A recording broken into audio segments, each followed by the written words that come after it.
တရားပွဲစားကြပါစို့နမောတတဗဂဝတောအရဟတောသမ္မာသမ္ဗုဒ္ဓတ္တနမောတတဗဂဝတောအရဟတောသမ္မာသမ္ဗုဒ္ဓတ္တနမောတတဗဂဝတောအရဟတောသမ္မာသမ္ဗုဒ္ဓတ္တ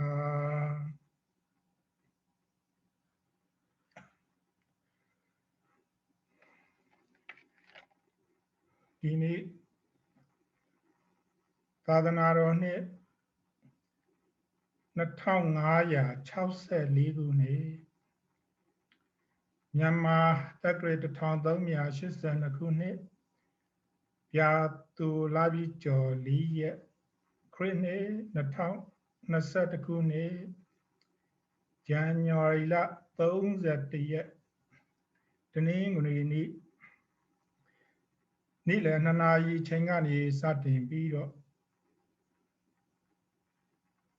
မဟာတတိပဋ္ဌာန်သုတ်တံဓမ္မာနုပဒနာအပိုင်းမှာပါဝင်တဲ့ဥပါဒณะခန္ဓာအပိုင်းဒုတိယမြောက်လက်ချာအရင်တနင်္ဂနွေတုန်းကခန္ဓာ၅ပါးရုပ်အကြောင်းကိုပြောလို့ရှိရင်ရူပခန္ဓာဝေဒနာအကြောင်းကိုပြောလို့ရှိရင်ဝေဒနာခန္ဓာသင်ညာအကြောင်းကိုပြောလို့ရှိရင်သင်ညက်ခန္ဓာဝေဒနာသင်ညာမှတပါးသောတခြားတစ်ပါးသောအကြောင်းကိုပြောလို့ရှိရင်သင်္ခါရခန္ဓာစိတ်အကြောင်းကိုပြောလို့ရှိရင်ဝိညာဏခန္ဓာအဲ့ဒီခန္ဓာ၅ပါးအပေါ်မှာအကျဉ်းချုပ်အားဖြင့်ဒါငါရုပ်ပဲငါဝေဒနာပဲငါသင်ညာပဲငါရဲ့သင်္ခါရပဲငါရဲ့စိတ်ဝိညာဉ်ပဲလို့အဲ့ဒီလိုဆွဲလန်းမှုဥပါဒံပါလို့ရှိရင်ဥပါဒณะခန္ဓာဆိုတော့တရားဝါရီဟာဥပါဒံလို့ခေါ်တဲ့ဆွဲလန်းမှုအဲ့ဒီဆွဲလန်းမှုနဲ့ဒီခန္ဓာ၅ပါးအပေါ်မှာဆွဲလန်းတယ်တဲ့ဒါကြောင့်မလို့ခန္ဓာကတော့ရိုးရိုးခန္ဓာ၅ပါးပဲအဲ့ဒီခန္ဓာ၅ပါးရဲ့အပေါ်မှာထပ်ဆင့်ပြီးတော့ဥပါဒံရဲ့အာယုံဖြစ်တဲ့အတွက်ကြောင့်မလို့ဥပါဒณะခန္ဓာလို့အဲ့လိုအမည်တက်တာပေါ့လေဆိုတော့ဥပါဒံဆိုတာဘာလဲလို့ပြောလို့ရှိရင်တဏှာသို့မဟုတ်လောဘကိုတော့လူတိုင်းနားလေတယ်လောဘသို့မဟုတ်တဏှာဆိုတာတက်မဲ့မှုတွေ့တာမှုဒါကိုတဏှာလို့ခေါ်တယ်အဲ့ဒီတဏှာကနေပြီးတော့အရှိန်ဒီဂရီမြင့်သွားပြီဆိုလို့ရှိရင်ဥပါဒံလို့ခေါ်တယ်နော်ဆိုတော့ဒါကြောင့်မလို့ဥပါဒံဆိုတာအရှိန်ရော့နေလို့ရှိရင်တဏှာအရှိန်ပြင်းသွားပြီဆိုလို့ရှိရင်ဥပါဒံဆိုတော့အဲ့ဒီဥပါဒณะခန္ဓာ၅ပါးအကြောင်းကိုအရင်တစ်ပတ်တုန်းကအကျဉ်းချုပ်မြပြောခဲ့တယ်ဒီတော့ခန္ဓာ၅ပါးအကြောင်းကိုပြောတဲ့အခါမှာခန္ဓာတစ်ပါးစီမှာနံပါတ်1ဒါကတော့ဖြင့်ရူပခန္ဓာပဲရုပ်ပဲလို့သိရမယ်နောက်တစ်ခါရုပ်ရဲ့ဖြစ်ကြောင်းကိုသိရမယ်နောက်တစ်ခါရုပ်ရဲ့ချုပ်ကြောင်းငြိမ်းကြောင်းကိုသိရမယ်ဆိုတော့ဒီလိုအစိတ်ပိုင်း၃ခုကိုပြောခဲ့တယ်နောက်တခြားခန္ဓာတွေဆိုလို့ရှိရင်လည်းဒီတိုင်းမှာပဲအစိတ်ပိုင်း၃ခုပါတယ်ဝေဒနာခန္ဓာဆိုလို့ရှိရင်လည်းဒါဝေဒနာပဲဒါကတော့ဖြင့်ဝေဒနာရဲ့ဖြစ်ကြောင်းပဲဒါကတော့ဖြင့်ဝေဒနာရဲ့ချုပ်ကြောင်းပဲလို့အဲ့ဒီအစိတ်ပိုင်း၃ပိုင်းကိုဒီပါဠိထဲမှာလည်းအဲ့ဒီဥစ္စာကိုဖတ်ခဲ့တယ်နောက်ဘာသာပြန်ထဲမှာလည်းအဲ့ဒါတွေပြောခဲ့တယ်ဆိုတော့အဲ့ဒီအစိတ်ပိုင်း၃ခုကိုက လက်ကင်ပြူတာပေါ့လေဆိုတော့ခုအရင်တစ်ပတ်တုန်းကလည်းပဲဒီဣတိရူပံဆိုတဲ့အပိုင်းနဲ့ဒါရုပ်ပဲဆိုတာကိုရုပ်28ပါးအကြောင်းကိုနော်တရုပ်ပြောခဲ့တယ်စည်ရင်းပြခဲ့တယ်ရုပ်28ပါးဆိုတာကတော့ဖြင့်ဘာတွေပဲလို့အဲ့ဒီလိုစည်ရင်းပြခဲ့တယ်ဆိုတော့ပြီးတဲ့လောက်တော့ပြီးခဲ့တယ်ပေါ့လေမပြီးတာလည်းမပြီးသေးဘူးပေါ့ဆိုတော့အဲ့ဒီရုပ်အကြောင်းကိုမသွားခင်မှာအင်မတန်မှအရေးကြီးတဲ့ဓမ္မဆိုတဲ့စကားလုံးအကြောင်းကိုပြောရမယ်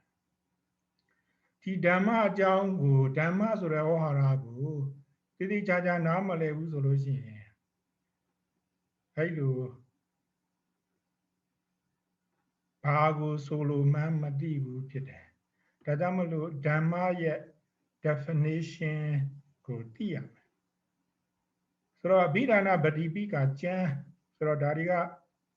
ဟိုယဟန်တော်များစာမိပွဲတွေမှာဒါကအာဂုံကျက်အာရပေါင်း1000ကျော်အဲ့ဒီအဘိဓမ္မာပฏิပိကကျမ်းအဲ့ဒီတဲကဓမ္မနဲ့ပတ်သက်တဲ့ဟိုခါရာကိုအရင်တစ်ပတ်တုန်းကနှုတ်ပေးထားတယ်ခေါ်တယ်ဓမ္မောတဘာဝေပရိယတိပညာညာယေတုသစ္စာပကတိတုပုံညေညေယေဂုဏစာရသမာဓိတုပိနိတ္တတတာပတိတုကာရဏတော်ဒါကပါဠိသူရဲ့ဘာသာပြန်ကဓမ္မောဓမ္မတရာတိတဘာဝေသဘော၌၎င်းဓမ္မတရာတိသဘောဆိုတဲ့အနက်ကိုလည်းပဲဟောပါတယ်ပရိယတိပညာညာယေတုပရိယတိပညာအသိယုတ်တိတို့၌၎င်းပရိယတိဆိုတဲ့အနက်ပညာဆိုတဲ့အနက်အသိယုတ်တိဆိုတဲ့အနက်ကိုလည်းပဲဓမ္မတရာကဟောပါတယ်သစ္စာပကတိတုသစ္စာပကတိတို့၌၎င်းသစ္စာဆိုတဲ့အနက်ကိုလည်းပြောတယ်ပကတိဆိုတဲ့အနက်ကိုလည်းပြောတယ်ပုံညေကောင်းမှု၌၎င်းညေယေညေယတရား၅ပါး၌၎င်းဂုဏစာရသမာဓိတုပိကျေစုအကျင့်သမာဓိတို့၌၎င်းနိတ္တတတာပတ္တိတုနိတ္တတတာပတ္တိတုကိုပါဠိတစ်လုံးချင်းခွဲလိုက်လို့ရှိရင်နိတ္တတကတစ်ခုနောက်တော့ကအပတ္တိကတစ်ခုနိတ္တတတာရဲ့အနက်ကတတ္တဇီဝမှာကင်းစိတ်သည်အဖြစ်အာဘတ်တို့၌၎င်းကာရဏတော်အကြောင်းစသည်၌၎င်းသိရာဖြစ်ရာ၏ဆိုတော့ဓမ္မတရာကဒီမှာအနက်14ခုကိုပြောပါတယ်တဲ့နော်14ခုဓမ္မတရာဒီသဘာဝဆိုတဲ့အနက်ကိုလည်းပြောတယ်နောက်တော့ကပရိယတိ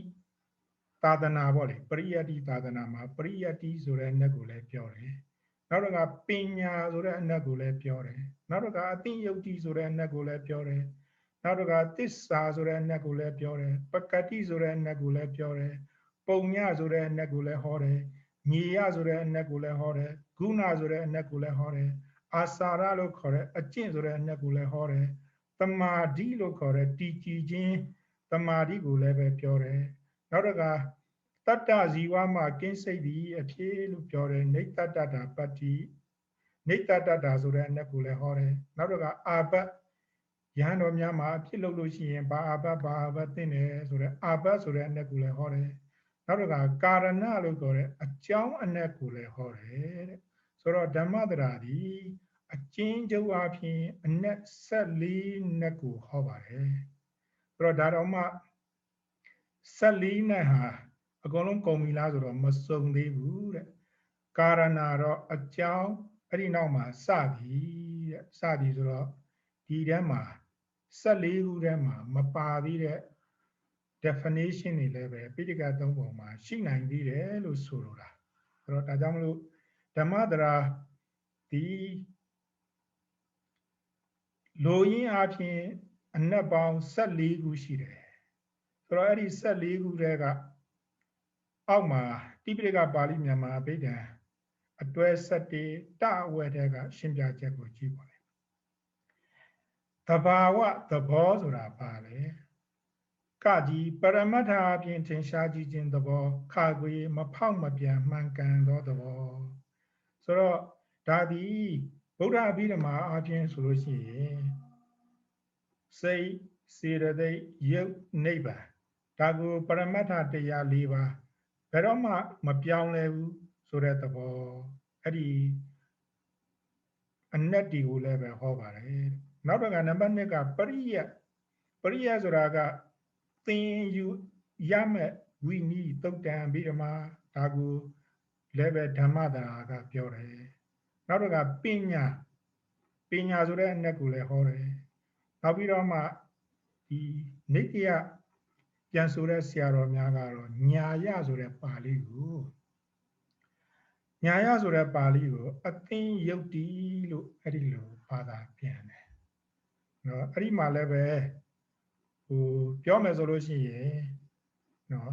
complain လုပ်လို့ရတယ်မေးခွန်းထုတ်လို့ရတယ်ဘာဖြစ်လို့လဲဆိုရင်ညာယဆိုတာအသင်ယုတ်တိနော်လူတစ်ယောက်ကစကားပြောလိုက်တယ်စကားပြောလိုက်တဲ့အခါမှာတတ္တိတက္ကာယကိုအသင်ယုတ်တိလို့ပြောတယ်နော်ဆိုတော့ညာယဆိုတဲ့ပုဂ္ဂိုလ်ဒီနေရာမှာအသင်ယုတ်တိသို့မဟုတ်တတ္တိတက္ကာယပြရနိုင်တာကိုအသင်ယုတ်တိလို့ပြောတယ်သို့တော်လည်းပဲအသင်ယုတ်တိညာယဆိုတဲ့ပါဠိကအသင်ယုတ်တိတွေကိုပဲဟောတာမဟုတ်ဘူးတဲ့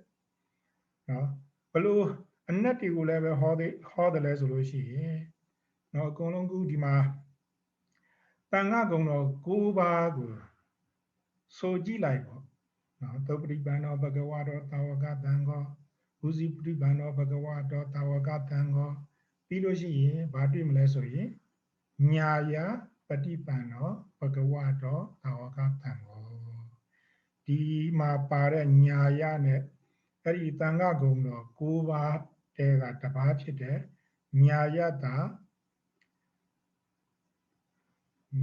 ညာယပฏิပန္နောဘဂဝါတော်တာဝကတံဃောအဲ့ဒီကညာယဟာအတူတူပဲဆိုတော့ဒီဂုဏ်တော်တန်ခါဂုဏ်တော်9ပါးထဲမှာပါတဲ့ညာယပฏิပန္နောဘဂဝါတော်တာဝကတံဃောဆိုတာကိုယ့်ဘာသာကိုမြန်မာလိုသိထားဖို့ကအရေးကြီးတယ်ဆိုတော့မြန်မာလိုမသိတာဘူးဆိုလို့ရှိရင်အဲ့ဒါခက်သွားပြီနော်အခုဒီမှာတော့အချင်းချုပ်ဘာသာပြန်ပါလေဘဂဝါတော်မြတ်စွာဘုရားဤတာဝကတံဃောတပိသားတန်ဃာတော်ပေါင်းသည်ညာယပฏิပန္နောနိဗ္ဗာန်အလို့ငါကျင့်တော်မူပါပြီဆိုလို့ရှိရင်ဒီနေရာမှာညာယသည်အသင်ယုတ်တိဆိုတဲ့အနက်ကိုမပြောတော့ဘူးတဲ့ဘာအနက်ကိုဟောသွားတယ်လဲဆိုရင်ညာယတရာကနိဗ္ဗာန်ဆိုတဲ့အနက်ကိုဟောသွားပါတယ်နောက်ပြီးတော့ဒီမဟာတတိပဒံသုတ်တံရဲ့ဏိဒံမှာလည်းပဲမဟာတတိပဒံတရားကိုကျင့်တဲ့ပုဂ္ဂိုလ်တွေဟာအကျိုး9ပါးရတယ်လို့အဲ့ဒီလိုမြတ်စွာဘုရားကိုယ်တိုင်ဟောတယ်ဆိုတော့အဲ့ဒီမှာလည်းပဲနောက်ဆုံးအကျိုးကဘာလဲဆိုလို့ရှိရင်ညာယတအဓိကမာယညာယတနိဗ္ဗာန်ကိုအဓိကမာယရခြင်းအကျိုးငါဧကာယနောမကောတခုတည်းသောလမ်းတစ်ကြောင်းတည်းသောလမ်းဆိုတော့ဒီမဟာတတိပဒံသုတ်တံမှာပါတဲ့ညာယကလည်းပဲအသင်ယုတ်တိဆိုတဲ့အနက်ကိုမပြောသေးဘူးနိဗ္ဗာန်ဆိုတဲ့အနက်ကိုဟောတယ်ဒါကြောင့်မလို့ဒီအဘိဓမ္မာဆရာတွေပြောတဲ့ညာယအသင်ယုတ်တိဆိုတာလည်းပဲသူတို့ရဲ့ဘာသာပြန်ဆိုမှုဟာ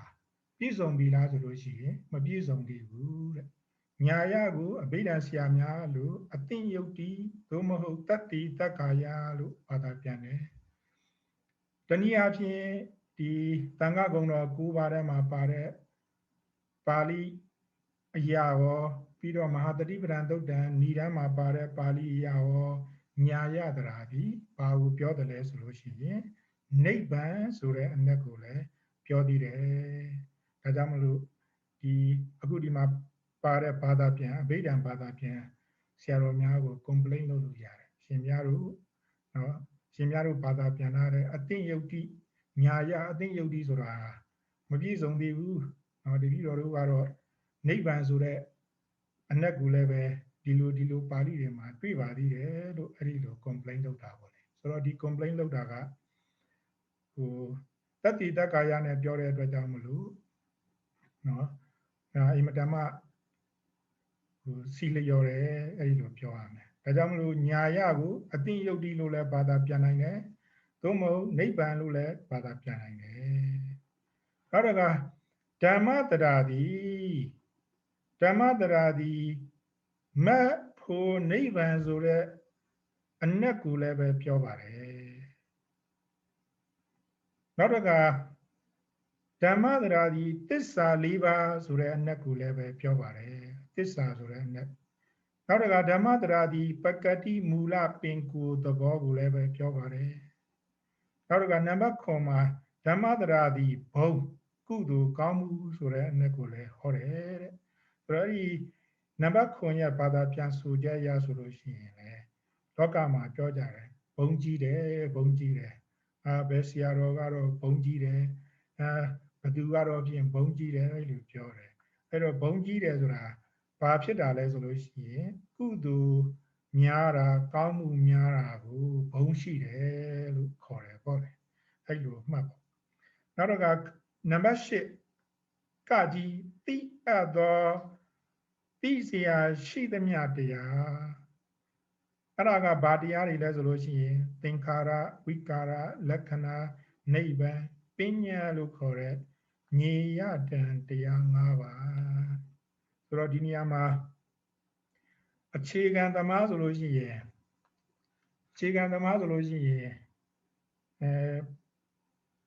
ဘာဖြစ်လာလဲဆိုလို့ရှိရင်ဘုန်းကြီးဘာပြောဘုန်းကြီးပါးစားထွက်သမျှစကားလုံးတွေက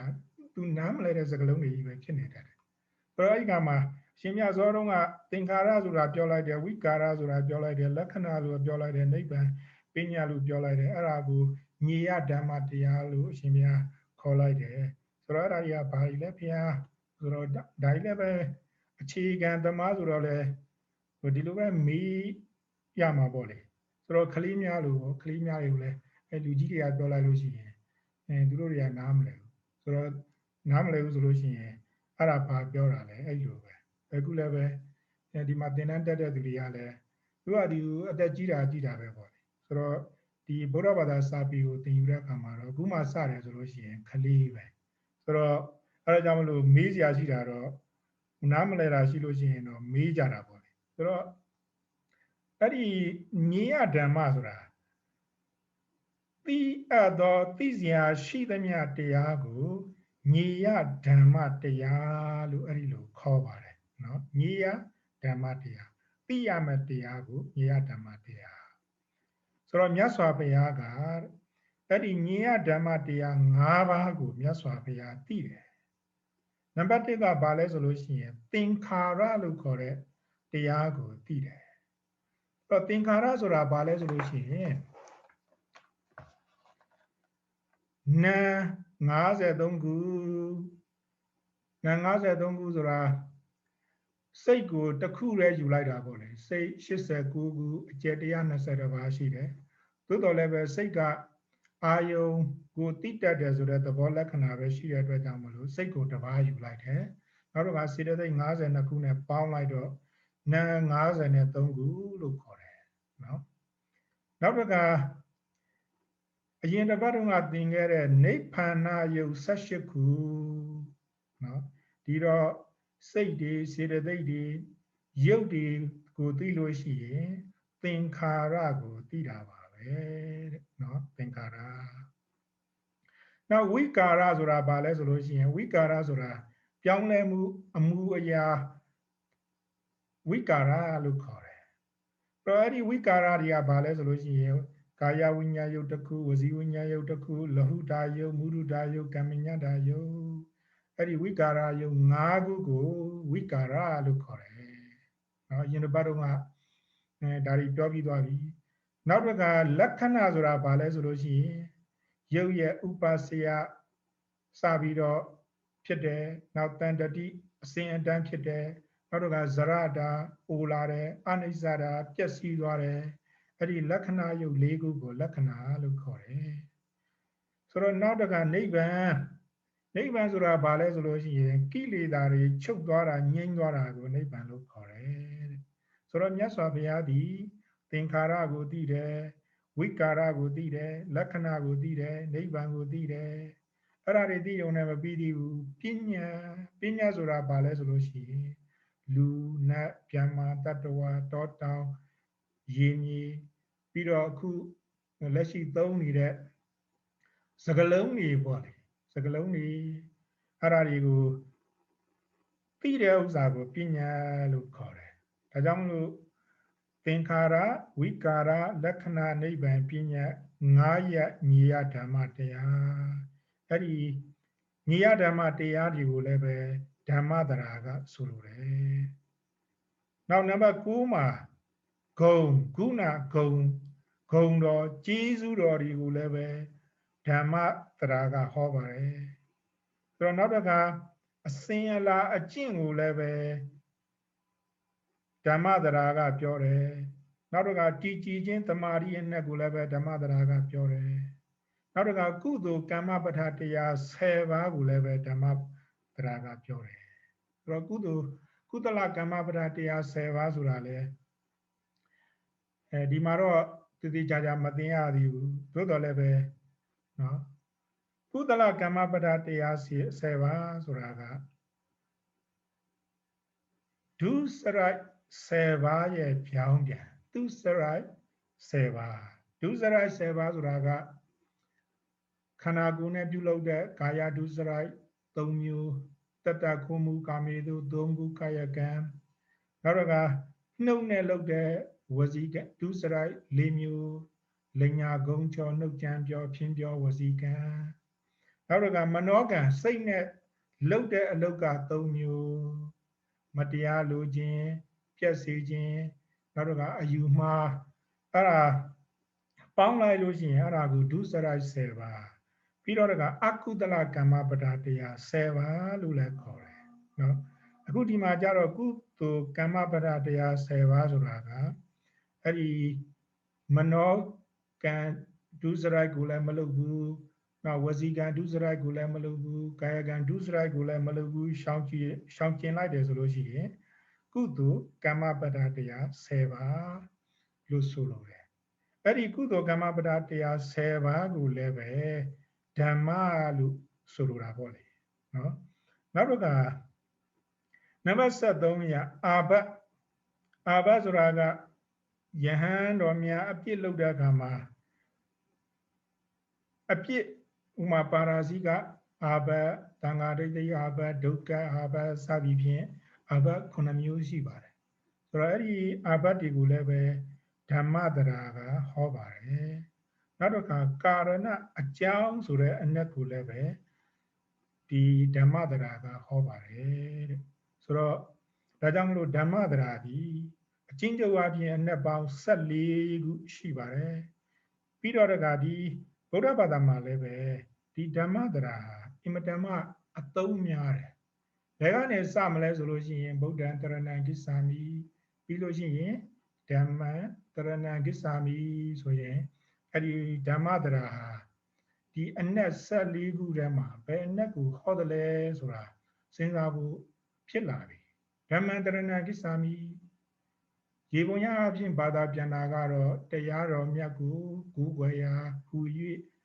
ယုံကြည်ပါ၏စီကပ်ပါ၏သိမှတ်ပါ၏အဲ့လိုဟိုဘာသာပြန်ကြတယ်သို့တော်လည်းပဲဓမ္မတရာကတရားဆိုတာ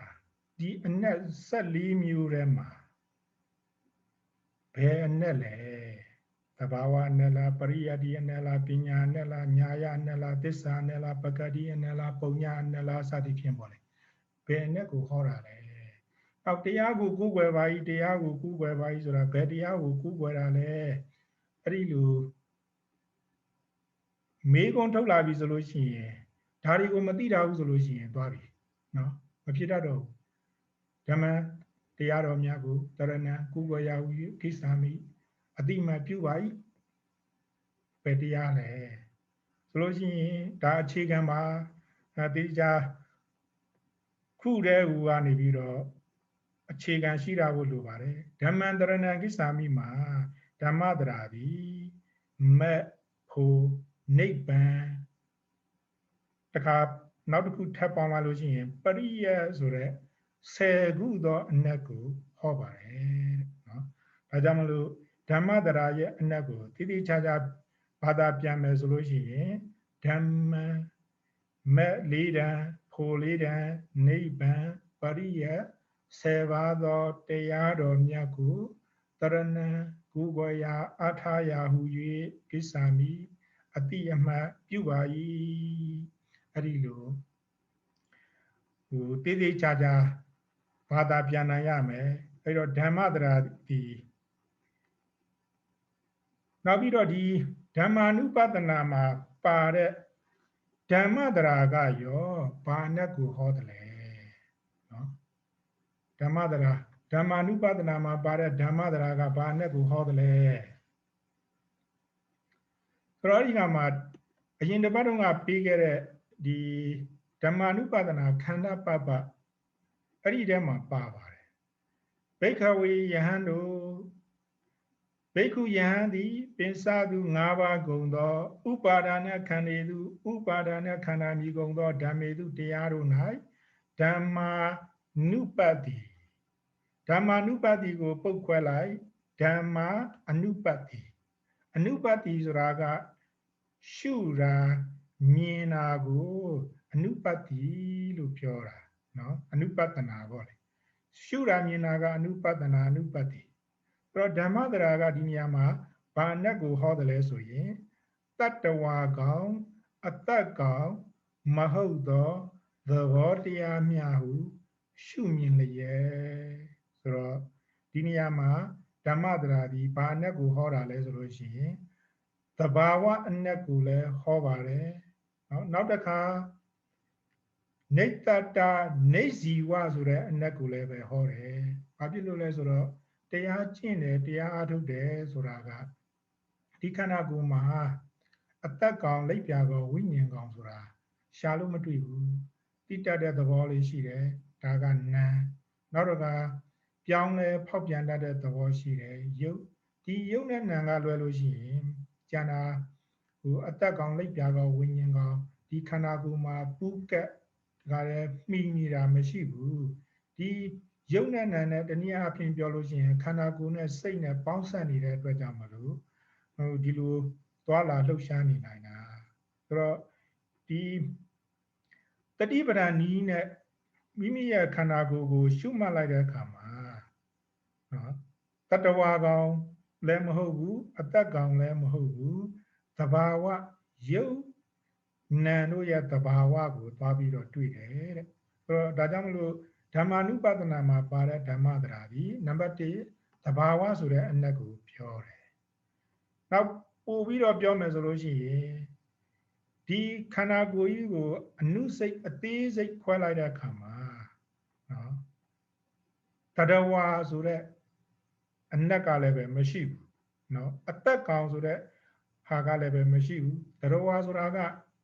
ဆိုကြပါစို့ဘယ်ဟာကိုတတဝါလို့ပြောတယ်လဲလူပဲဆိုကြပါစို့လူဆိုတာမျက်စိကိုလူလို့ပြောသလားသပင်ကိုလူလို့ပြောသလားနောက်တော့မျက်လုံးကိုလူလို့ပြောသလားအဲ့ဒီလိုတစ်ခုချင်းတစ်ခုချင်းခွဲထုတ်လိုက်တဲ့အခါကျတော့တတဝါဆိုတာမရှိဘူးနောက်တော့အသက်ဆိုလို့ရှိရင်လည်းဘယ်ဟာကိုအသက်လို့ပြောတာလဲဆိုလို့ရှိရင်အဲ့ဒီအသက်ကောင်လည်းပဲသူ့ဟာနဲ့သူရှာလို့မတွေ့ပြန်ဘူးဒါကြောင့်မလို့ဒီနေရာမှာဓမ္မာနုပဒနာမှာပါတဲ့ဓမ္မတရာကြီးနော်တတ္တဇီဝဆိုတဲ့တတဝါအတ္တကောင်အဖြစ်မှနေပြီးတော့ကင်းစိတ်တယ်ဆိုတဲ့နေတ္တနေဇီဝအနက်ကိုလည်းပဲပြောပါတယ်တဲ့ဒါကြောင့်မလို့ဓမ္မာနုပဒနာမှာပါတဲ့ဓမ္မတရာကိုနံပါတ်1သဘာဝအနက်ကိုပြောတယ်နံပါတ်2နေတ္တနေဇီဝအနက်ကိုပြောတယ်လို့သဘောပေါက်ထားရမယ်နားလည်ထားရမယ်နော်ဆိုတော့အဲ့ဒီလောက်နားမလည်ဘူးဆိုလို့ရှိရင် တေးသေးချာချာမေးလာပြီဆိုလို့ရှိရင်အဲ့ဒါဖြေရခတ်သွားလိမ့်မယ်အခုဒီမဲ့ဓမ္မသရာရဲ့အနက်14ခုကိုတွေ့သွားပြီးတော့ဓမ္မသရာတွေကညားလိုက်တာဘယ်ဟာဘယ်လိုဟာလဲဆိုတော့ရှုပ်သွားလိမ့်မယ်နောက်တစ်ခါဒီ Buddhist Dictionary လို့ခေါ်တဲ့အရှင်ညာဏတိလောကဆရာတော်ရေးသွားတဲ့ဒီ dictionary ထဲမှာလည်းပဲဓမ္မသရာကိုသူကဘာသာပြန်ပြတာတဲ့ဓမ္မသရာဒီအဲ့တော့ဓမ္မသရာစလုံးပေါင်းကိုလည်းတေချာကြည့်တာပေါ့လေအဲ့တော့မြန်မာလိုကြတော့တောက်ချရဲ့မနှလုံးစင်ရဲ့အဲ့တော့ဒီမှာကြတော့ဒီအင်္ဂလိပ်လိုပေါင်းနေလို့ပြောမှာပေါ့လေသို့တော်လည်းပဲ Roman ပါဠိလို့ခေါ်တယ်အဲ့တော့ Roman ပါဠိပေါင်းတာကိုကြည့်လို့ရှိရင် DHA ကတောက်ချိုက်ကိုပြောတာနော်နောက်တော့ကမနှလုံးစင်လာတဲ့အတွက်ကြောင့်မလို့ M ကလည်းနှလုံးဖြစ်နေတယ်နော်အဲ့ဒါလေးကိုမှတ်ထားလိုက်ပြီဆိုလို့ရှိရင်ဓမ္မကိုပေါင်းတဲ့အခါမှာDHA ပြီးလို့ M ပြီးလို့ရှိရင်မဆိုလို့ရှိရင်အဲ့ဒါပါဠိစလုံးပေါင်းမြန်မာပါဠိစလုံးပေါင်းကိုမျိုးလုံးထဲမှာမြင်လိုက်ပြီးလို့ရှိရင်တောက်ချိုက်ဖြစ်တဲ့အတွက်ကြောင့်မလို့ DHA ပြီးတော့မနှလုံးစင်ထားတဲ့အတွက်ကြောင့်မလို့ M ကလည်းနှလုံးပြီးတော့ A ဆိုတဲ့တရနဲ့ပေါင်းလိုက်လို့ရှိရင်ဓမ္မဖြစ်သွားတယ်။နောက် Sanskrit အလိုအရပေါင်းလို့ရှိရင်တော့ဓမ္မလို့ပေါင်းတာလည်းရှိတာပေါ့လေနော်။ဆိုတော့အဲ့ဒါတော့ထားပါတော့လေ။အဲ့တော့ဓမ္မသရာဒီ Vera ဆိုတဲ့အနက်ကိုလည်းပဲပြောတယ်။ဥပမာအင်္ဂလိပ်စာတွေမှာ flag bearer အလံကိုင်တဲ့လူအလံပယ်တဲ့သူဆိုတော့ဓမ္မသရာဒီဆောင်းတယ်ဆိုတဲ့အနက်ကိုလည်းပြောတယ်တဲ့။ဆောင်းတယ်ဆိုတာကအကုသိုလ်ဓမ္မတွေကိုကျင့်ထားတဲ့သူကအဲ့ဒါအကုသိုလ်အကျိုးကိုပေးရဖြစ်တဲ့မကောင်းတဲ့ဘဝတွေကိုရောက်တယ်။ကုသိုလ်ဓမ္မတွေကိုဆောင်ထားတဲ့လူကကုသိုလ်ဓမ္မနဲ့နေတဲ့သူတွေကတခါတည်းကုသိုလ်ကောင်းမှုဆောင်သွားတဲ့ကောင်းတဲ့ဘဝတွေကိုရောက်တယ်ပေါ့လေ။ဒါကြောင့်မလို့ဓမ္မသရာကပယ်ဆောင်သူဆိုတဲ့အဓိပ္ပာယ်ကိုလည်းပဲပြောတယ်။တနည်းအားဖြင့်ယင်ပေါ့လေနော်ကားတို့သင်္ဘောတို့လေယာဉ်တို့အဲ့ဒါမျိုးကိုလည်းပဲဓမ္မသရာကပြောတယ်နော်။နောက်တစ်ခါ constitution or nature of a thing constitution ဆိုတာကတော့အလုံးသိတဲ့အတိုင်းပဲအခြေခံဥပဒေလည်းပြောတယ်နောက်တစ်ခါ structure နောက် organization ဆိုတဲ့အဓိပ္ပာယ်ကိုလည်းပဲပြောတယ်ဆိုတော့ဒီနေရာမှာကတော့ဓမ္မသရာက structure များသောအားဖြင့် organization ဒါတွေကိုပြောနိုင်တာပေါ့လေဆိုတော့နောက်တစ်ခါ non အဲ့ဒီ non ကဒီခုတလောအင်္ဂလိပ်သတင်းတွေကိုမြန်မာလိုအင်္ဂလိပ်သတင်းကိုဖတ်လို့ရှိရင်ဒီ non ကိုသွားတွေ့လိမ့်မယ်အဲ့တော့အရင်တစ်ပတ်တုန်းကရက်တွေတုန်းကဒီမြန်မာနိုင်ငံမှာရှိတဲ့ UN ရုံးကရောနောက်တစ်ခါဒီနိုင်ငံခြားအမေရိကန်ပါဝင်နိုင်ငံခြားတန်ယုံတွေကရောဒီမြန်မာတပ်မတော်စီကိုကြော်ညာချက်ထုတ်တယ်ပေါ့လေအဲ့ဒီထုတ်တဲ့အထက်မှာ to adhere to democratic norms ဒီ democracy စံချိန်စံညွှန်းစံနှုန်းများကိုလိုက်နာဖို့အတွက်မြန်မာတပ်မတော်ကိုနိုင်ငံခြားတန်ယုံများက UN ပါဝင်နိုင်ငံခြားတန်ယုံများကတိုက်တွန်းတယ်အသိပေးတယ်ဆိုတာကိုပြောတယ်အဲ့ဒီကမှာအဲ့ဒီစကားလုံးတွေထဲမှာ democratic norm ဆိုတော့ norm ကစံချိန်စံညွှန်းစံနှုန်းဆိုတဲ့အဓိပ္ပာယ်ကိုလည်းပဲပြောတယ်ဆိုတော့ဓမ္မသရာဒီစံချိန်စံညွှန်းစံနှုန်းဆိုတဲ့အနက်ကိုလည်းပြောတယ်လို့သိရမယ်နောက်တစ်ခါ law နိယာမပေါ့လေဥပဒေပေါ့လေဓမ္မသရာဒီ law ဆိုတဲ့အနက်ကိုလည်းဟောတယ်နောက်တစ်ခါ doctrine တရားကိုလည်းပြောတယ်နောက်တစ်ခါ justice တရားမျှတမှုကိုလည်းပဲပြောတယ်နောက်တစ်ခါ righteousness မှန်ကန်မှုเนาะဒါအဓိပ္ပာယ်ကိုလည်းပဲပြောတယ်နောက်တစ်ခါ quality เนาะ quality အရေးအသွေးဂုဏ်ကျေးဇူးဆိုတဲ့အနက်ကိုလည်းပဲပြောတယ်နောက်တစ်ခါ thing အရာဝတ္ထုကိုလည်းပြောတယ်နောက်တစ်ခါ object of mind ဆိုတော့ဒါအာယတနာအကြောင်းကိုလေ့လာတဲ့အခါမှာဓမ္မာယတနာဆိုတဲ့စကားလုံးတစ်လုံးကို တွေ့လိမ့်မယ်အဲ့ဒီခါမှာကြတော့အဲ့ဒီဓမ္မယတနာကို object of mind လို့အဲ့လိုခေါ်တယ်နော်နောက် phenomena ဆိုတော့ဒါတွေလည်းဟိုအင်္ဂလိပ်လိုဟောတဲ့တရားတွေကိုနားထောင်လို့ရှိရင်ဒီ phenomena ကိုအများကြီးတွေ့လိမ့်မယ်ဆိုတော့ facts or situation ပေါ့လေနော် physical phenomena now consciousness phenomena နောက်က mental phenomena အဲ့ဒီလိုသုံးတာမျိုးတွေရှိတယ်အဲ့ကကြတော့ဓမ္မသရာဒီ phenomena fact သို့မဟုတ် situation ဆိုတဲ့အနက်ကိုလည်းပဲဟောတယ်လို့အဲ့ဒီဆရာတော်ရှင်ညာနာတိလောကကဟို definition ပေးပါတယ်တော့နောက်အောက်မှာဓမ္မသရာကိုတဲ့အဋ္ဌကရာတွေထဲမှာတော့အနက်၄မျိုးပြကြတာရှိပါတယ်တဲ့အဲ့ဒါတွေကဘာတွေလဲဆိုလို့ရှိရင်ဂုဏဆိုတဲ့ဥစ္စာက quality ကိုပြောတာ virtue ကိုပြောတယ်เนาะအရည်အသွေးကိုပြောတယ်ဆိုတော့ဟာသူ့မှာဂုဏ်ရှိတယ်ဆိုတာဘာပြောတာလဲဆိုလို့ရှိရင်သူ့မှာ quality ရှိတယ်သို့မဟုတ်သူ့မှာ virtue ရှိတယ်လို့ပြောတာเนาะနောက်တစ်ခါဒေသနာပေါ့လေပါဠိလိုကဒေသနာဆိုတာမြန်မာလိုကတော့တရားပေါ့လေဒီမှာတော့ instruction လို့ပြောရတယ်ညွှန်ကြားချက်ပေါ့လေနောက်တစ်ခါဓမ္မသရာဒီပရိယတ္တိဆိုတဲ့အပေါ်မှာသင်ယူအပ်သောဝိနည်းသုတ်တံအဘိဓမ္မာလို့အဲ့လိုပြောတယ်ဒီမှာကတော့ပရိယတ္တိကို text လို့ပဲဘာသာပြန်လိုက်တယ်နော်နောက်တစ်ခါဓမ္မသရာကနေဇီဝတာနေဆိုတာကတော့မရှိဘူးဇီဝတာဆိုတာကအသက်ဆိုတော့ဒီမှာတော့ soullessness လို့ပြောတယ်နော်ဒီတော့ဓမ္မသရာဒီအနတ္တဆိုတဲ့အနတ်ကိုလည်းပဲပြောတယ် soullessness နော်ဆိုတော့အဲ့ဒီမှာဥပမာတစ်ခုထုတ်ပြတယ် all dhamma phenomena are impersonal နော်အဲ့ဒါကပါဠိလိုပြောမယ်ဆိုလို့ရှိရင်သဗ္ဗေဓမ္မာအနတ္တသဗ္ဗေဓမ္မာ all dhamma or phenomena အနတ္တ impersonal အနတ္တပဲတဲ့ကိုယ်အလိုအတိုင်းမဖြစ်ဘူးဆိုတဲ့အနတ္တသဘောတရားများတာဖြစ်တယ်အဲ့ဒီလိုပြောပါတယ်ဆိုတော့ဒါကြောင့်မလို့ဒီဗုဒ္ဓဘာသာရဲ့အခြေခံသိသင်သိထားတဲ့အရာတွေထဲမှာဓမ္မဆိုတဲ့စကားလုံးတစ်လုံးရဲ့ definition ဟာလည်းပဲဟိုသိသင်သိထားတဲ့ထဲမှာပါပါတယ်အကယ်၍ဒီဓမ္မရဲ့ definition ကိုမသိဘူးဆိုလို့ရှိရင်ဓမ္မာနုပဒနာကဓမ္မနဲ့ဓမ္မန္တရဏကိစ္ဆာမိကဓမ္မနဲ့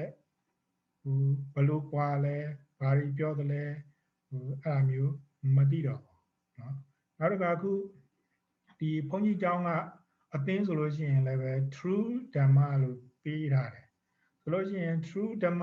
true ဆိုတာကတော့အင်္ဂလိပ်စကားလုံးပေါ့လေဓမ္မဆိုတာကဒီဓမ္မသရာရဲ့အနှစ်ထဲမှာဘယ်ဓမ္မကိုပြောတာလဲဆိုရင်ဘုန်းကြီးကတော့သစ္စာဆိုတဲ့အနှစ်ကိုဟိုကောက်ထားတာပေါ့လေယူထားတာပေါ့ဆိုတော့ဒါကြောင့်မလို့ဓမ္မလို့တွေ့တိုင်းမှာဒီအဘိဓမ္မာမှာပြထားတဲ့ဝါဒတွေနဲ့တိုက်ဆိုင်ကြည့်ပါသူပြောတဲ့ဓမ္မဟာဘယ်အနက်ကိုပြောတာလဲအဲ့ဒီလိုတိုက်ဆိုင်ပြီးတော့ကြည့်သွားလို့ရှိရင်ဒီဗုဒ္ဓဘာသာမှာပါတဲ့ဒီဓမ္မကိုနားလည်သွားနိုင်ပါတယ်နော်ဆိုတော့ဒါဓမ္မသရာနဲ့ပတ်သက်ပြီးတော့သိသင်သိထိုက်တယ်ဆိုတဲ့အဓိပ္ပာယ်နော်ပြီးသွားပါပြီဆိုတော့အရင်တစ်ပတ်တော့ကဣတိရူပံတဲ့ကရုပ်ပဲလို့ပြောခဲ့တယ်နော်ရုပ်28ပါးကိုလည်းပဲပြောခဲ့တယ်အချင်းချုပ်ပြီးသွားပါပြီဆိုတော့အဲ့ဒါကိုရုပ်စည်းရင်းတွေကိုဝိသုဒ္ဓိမတ်ကပြောတဲ့အခါမှာဥပါဒာရူပံမဟုတ်ဘူးဆိုတော့ဝိသုဒ္ဓိမတ်မှာဓာတ်ကြီး၄ပါးကိုအရင်စပြီးတော့ပြောတယ်နော်ဘူတရူပံသုတ်တိတံပထဝီဓာတုအာဘောဓာတုတေဇောဓာတုဝါယောဓာတုဒါကိုဘူတယုတ်လို့ခေါ်တယ်နော်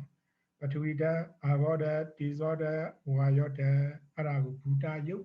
အခြေခံယုတ်ပေါ့လေနော်အိမ်တိန်အနေနဲ့ပြောမယ်ဆိုလို့ရှိရင်အမေအဖေပေါ့နော်အိမ်တိန်မှာအမေအဖေကအ အခြေခံပဲဆိုတော့ဒီရုပ်တွေထဲမှာလည်းပဲအခြေခံရုပ်ကပထဝီအာဘောတေဇောဝါယော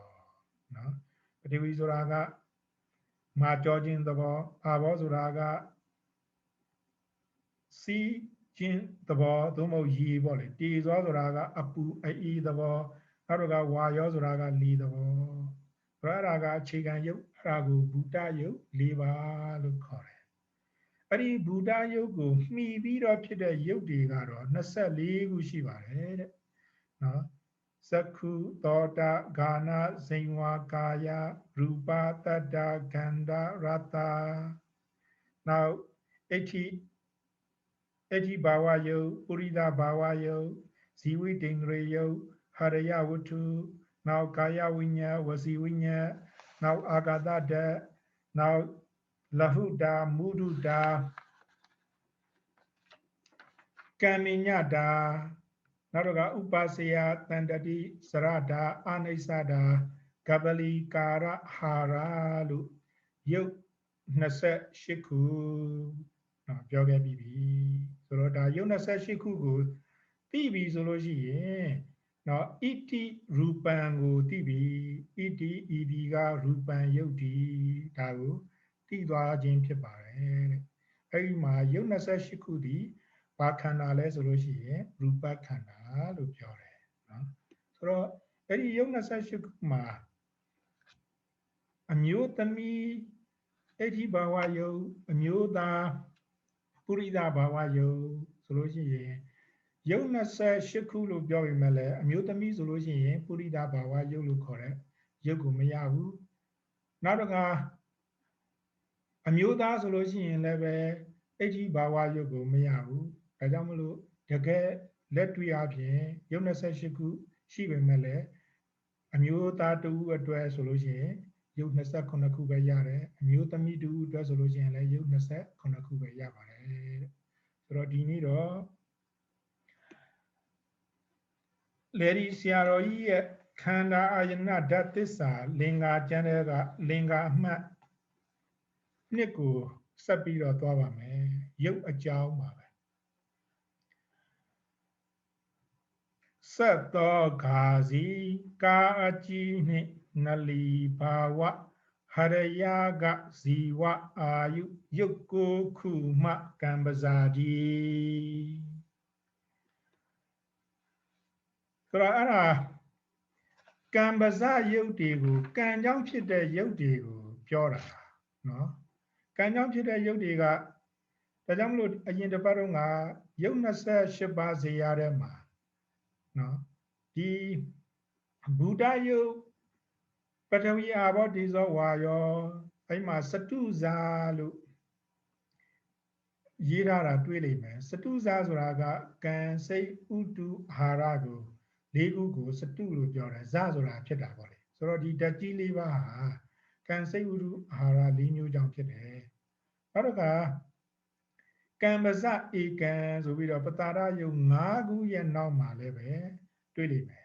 နော်သက္ခုသောတာဂာဏဇင်ဝါကာယပတာရကံပဇဧကံနောက်တစ်ခါဂောဇရာယုတ်ဒီရဲ့နောက်မှာလည်းပဲရူပတတ္တကန္နာရတ္တဖောတ္တပါစတုဇာရေးလိမ့်မယ်နောက်တစ်ခါအိဋ္ဌိန္ဒရေပုရိသိန္ဒရေကံပဇဧကံလို့ရေးတာတွေ့လိမ့်မယ်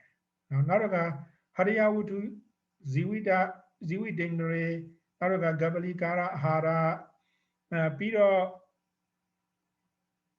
အာကာသဆိုတော့အဲ့ဒါကိုဒီလင်္ကာထဲမှာစက်သောဂါစီကာကြည်နေသက္ခုသောတာဂာဏဇင်ဝါကာယအဲ့ဒါကိုပြောလိုက်တယ်နောက်တစ်ခါနှလီဘာဝအဋ္ဌိဘာဝယုတ်ပုရိသဘာဝယုတ်နောက်တစ်ခါဟရိယဝတ္ထုယုတ်နောက်တစ်ခါဇီဝိတ္တရေယုတ်အဲ့ဒီယုတ်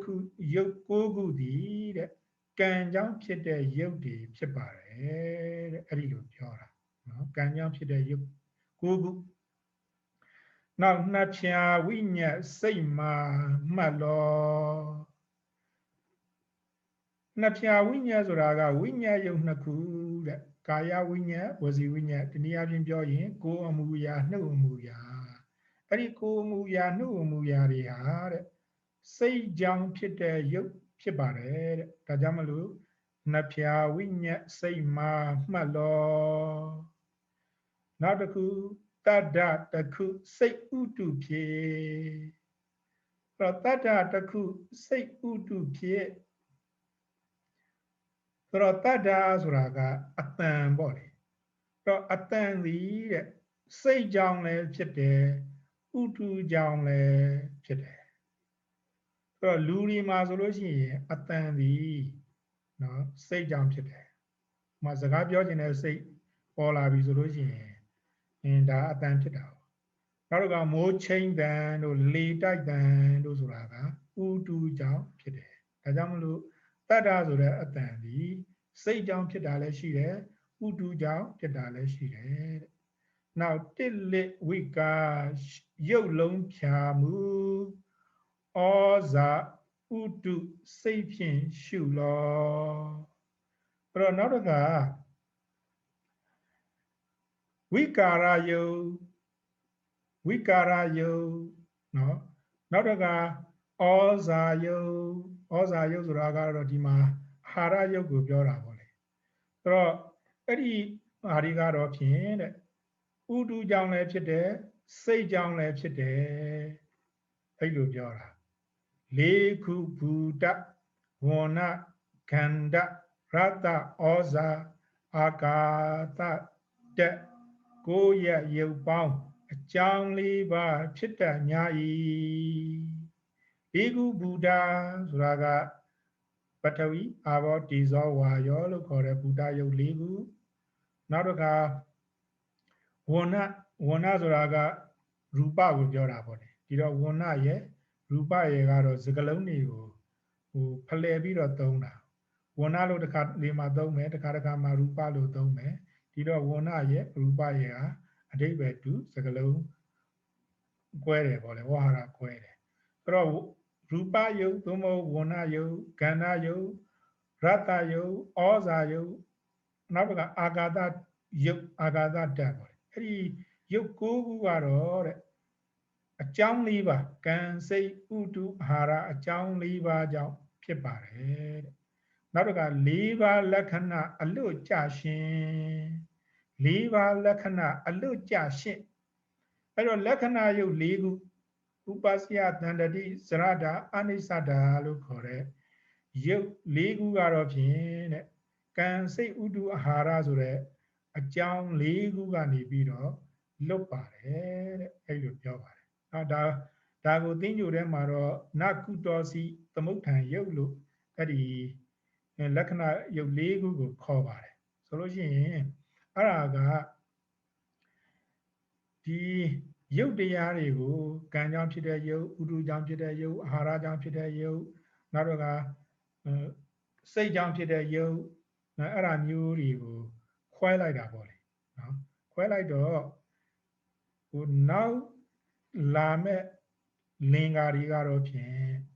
နော်ဒီကလပ်စီအတိုင်းခွဲတာဖြစ်ပါတယ်နော်ကလပ်စီအတိုင်းခွဲတယ်ဆိုလို့ရှိရင်ဘာကြည့်ဖို့လိုလဲဆိုလို့ရှိရင်အရင်ဒီဓာတုမနတိကာရအပိုင်းကိုသင်တော့ကဒီကံပဇကလပ်ဥဒုဇကလပ်အာဟာရဇကလပ်အဲ့ဒီလိုရုပ်ကလပ်စီတွေကိုနော်ဇယားလေးတွေနဲ့ပေးခဲ့တာရှိပါတယ်ဆိုတော့အဲ့ဒါလေးတွေကိုပြန်ကြည့်ရပါလိမ့်မယ်နော်ဆိုတော့ဒီမှာဆိုလို့ရှိရင်တော့ဒီဟွာလေးပေါ့လေဒီ file ပေါ့ဓာတုမနတိကာရကမ္မထံအာထုံနီ16မျိုးဆိုတဲ့ခေါင်းစည်းနဲ့အဲ့ဒီမှာဒီကံပဇကလစိတ်ဇကလဥဒုဇကလအာဟာရဇကလအဲ့ဒါတွေကိုသင်ခဲ့တာပေါ့လေဆိုတော့ခုသင်တန်းပြတ်တဲ့လူတွေကတော့နည်းနည်းခက်သွားလိမ့်မယ်ဒီဟာတွေကိုသင်တဲ့အခါမှာသို့တော်လည်းပဲစိတ်မပြတ်ပါနဲ့နည်းနည်းပြီးခံလိုက်ပါလေဆိုတော့အဲ့မှာဆက်ဖတ်ပါပြီမဟာဘူတဝဏကန္ဓာရတဩဇာရုပ်ရှိဖြာကမကွာမကွယ် daga hu salong sa yai ma da phit pa lai me ma kwa ma kwe lo shi phit nai ma lai me ma kwa ma kwe a mye tu kwa phit phit mya di atha kalat kho pnya yi pra ra ko di dhatu manatikara kamathang ko thing tong ka Mahabhuta Wana Ganda Rata Oza Yoshipya Makwa Winnipo Winnipo Suraga Amyetwe Rago Winnipo Lupiore. So the Amyetwe Raga Yoshiku Wana ye Ganda ye Rata ye Oza ye Mahabhu Ligu ye Adi Ozaga Peroma Kwelu Miahu Aradamalu English Ujora Kama Unity of Eight. ဒီလိုမျိုးပြောခဲ့တယ်အဲ့ဒါကိုပဲလေဒီဆရာတော်ကြီးကမဟာဘူတဝဏကန္တာရတ္တဩဇာရုပ်ရှိဖြာကမကွာမကွဲအမြဲတူกว่าဖြစ်ပြမြသည်အထာကလခေါ်ပညာဤအမြဲတမ်းစုပေါင်းနေတဲ့ရုပ်ရှိခုလို့ပြောတာဒါကြောင့်မလို့ဒီ unity of eight ကိုပြောတဲ့အခါမှာတော့စာရွက်လေးတစ်ရွက်မှာလည်းပဲဘာရုပ်တွေရှိတယ်လဲလို့ပြောလို့ရှိရင်ဒီရုပ်ရှိခုရှိတယ်နော် unity of eight နောက်တစ်ခါဒီကြောက်တုံးတုံးမှာဘာရုပ်တွေရှိသလဲဆိုလို့ရှိရင်ဒီကြောင်ကတော့ဒီ unity of eight ရုပ်ရှိခုရှိတယ်လို့အဲ့ဒီလိုဖြေနိုင်ပါတယ်ဆိုတော့ဒီရုပ်ကဘလောက်ပဲခွဲအတူတူပဲဖုံလုံးလေးတစ်လုံးထဲမှာလည်းပဲသဲလုံးလေးတစ်လုံးထဲမှာလည်းပဲဒီရုပ်ရှိခုတည်ရှိတယ်တဲ့အဲ့ဒါကိုအထကလရုပ်လို့ခေါ်တယ်ဆိုတော့အဲ့ဒီထဲမှာမှကလတ်ရုပ်ခဲရှိခုထဲတွင်ဇီဝရှင်ကဇီဝိတနာဝခေါ်ဆိုရ၏အဲ့ဒီ unity of eight ထဲမှာဇီဝိတရုပ်ကုမုတ်ဇီဝိတင်တရေရုပ်လေးတစ်ခုပေါင်းထည့်လိုက်မယ်ဆိုလို့ရှိရင်တဲ့အဲ့ဒါဇီဝိတနဝကကလလို့ခေါ်ပါတယ်တဲ့နဝထိုမှာဆက်သောဂါနှင့်ဇီကာပင်စဘာဝနှစ်ခုဝတ္ထုဟရယလောင်းပြန်ကလျင်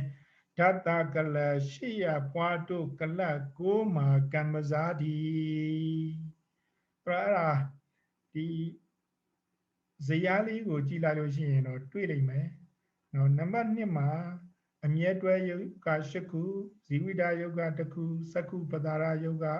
1ခုပေါင်းလိုက်တော့10ခုအဲ့ဒါကိုစက္ခုဓာတကကလလို့ခေါ်တယ်နော်နောက်တော့ကသောတာပတာရကိုထည့်မယ်ဆိုလို့ရှိရင်သောတာဓာတကကလဂာဏပတာရကိုထည့်မယ်ဆိုရင်ဂာဏဓာတကကလဇိန်ဝါပတာရကိုထည့်မယ်ဆိုရင်ဇိန်ဝါဓာတကကလကာယပတာရကိုထည့်မယ်ဆိုရင်ကာယဓာတကကလနောက်တော့ကအဋ္ဌိဘာဝယုတ်လို့ခေါ်တဲ့ဒီ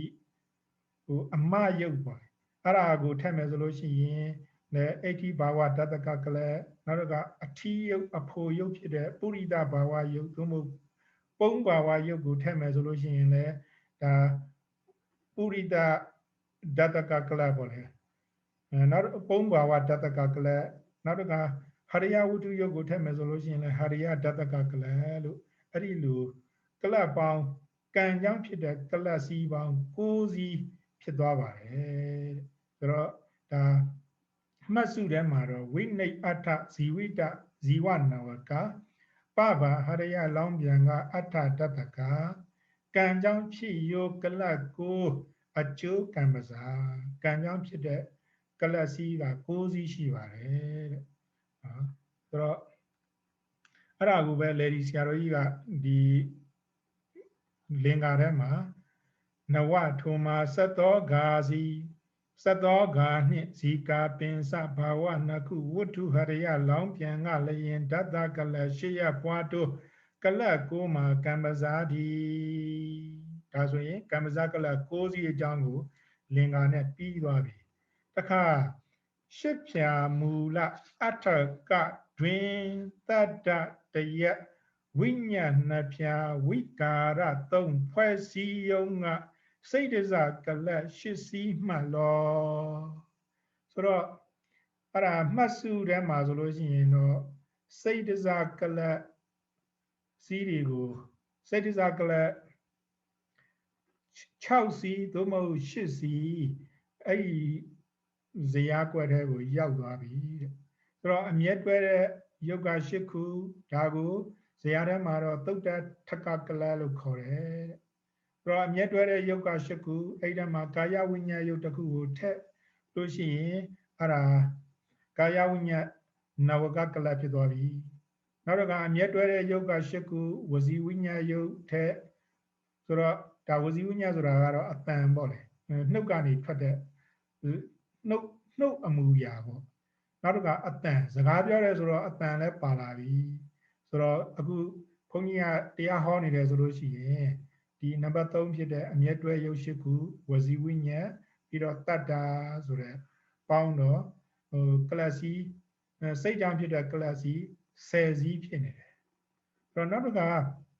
နံပါတ်4မှာအမျက်တွဲတဲ့ယုတ်ကရှိခုလဟုတာမုရုတာကံမိညတာလို့ခေါ်တဲ့ဒီယုတ်11ခုနဲ့ပေါင်းမယ်ဆိုလို့ရှိရင်လည်းကလစီ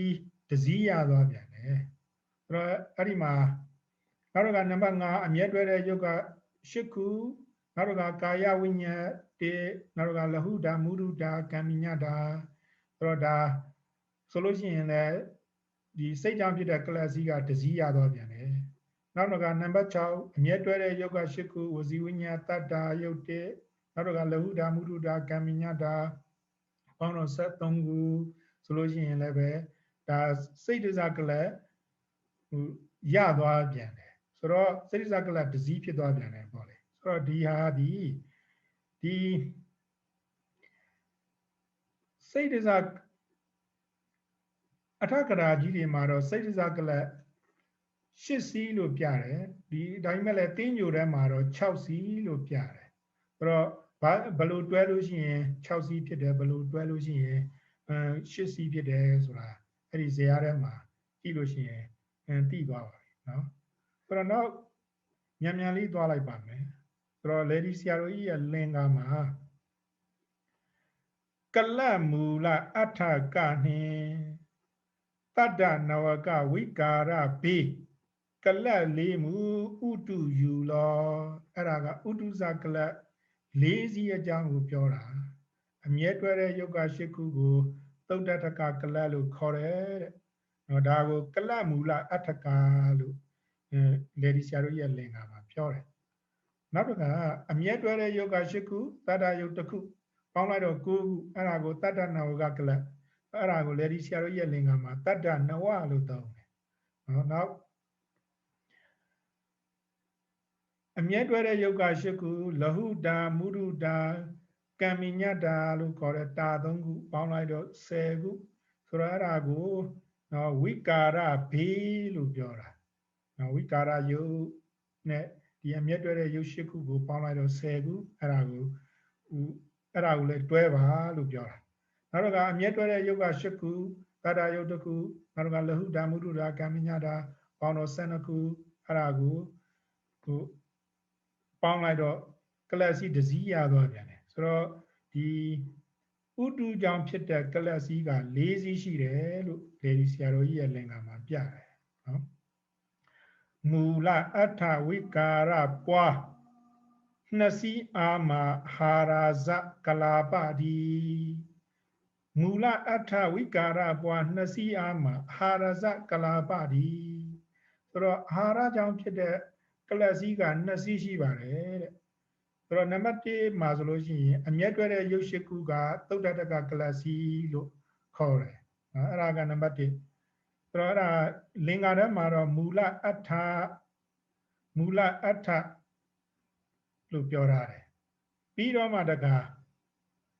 ဝိကာရပွား2စီးအာမှာအမျက်တွဲတဲ့ယုတ်က8ခုလူဒာမုဒ္ဒာကံမိညတာပေါင်းလိုက်တော့7ခုဆိုလို့ရှိရင်အာဟာရဇကလစီ2စီးတဲ့ကတစည်းဖြစ်သွားတယ်တဲ့ဆိုတော့အဲ့ဒါကိုပဲအာဟာရကြောင့်ဖြစ်တဲ့ကလစီက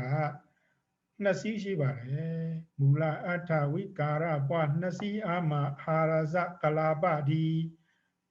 ပေါင်းထ20 3စီးကဲသည်အကျယ်ရုပ်စုရုပ်ခဲသည်အဲ့တော့ရုပ်ကိုဒီ1 2 3 4အစဉ်အားဖြင့်ရည်တွက်တဲ့အခါမှာ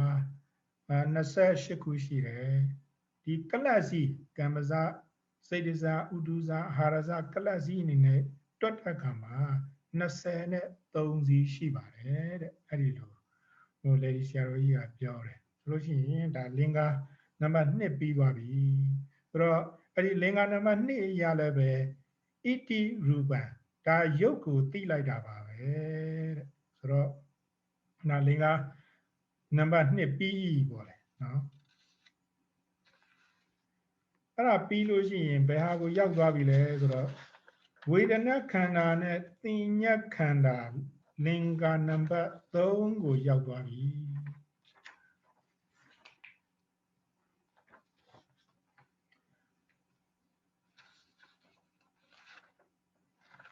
ဆိုတော့ဝေဒနာခန္ဓာအကြောင်းကိုပြောမယ်ဆိုလို့ရှိရင်လည်းအဲ့ဒီသင်္ခါစာ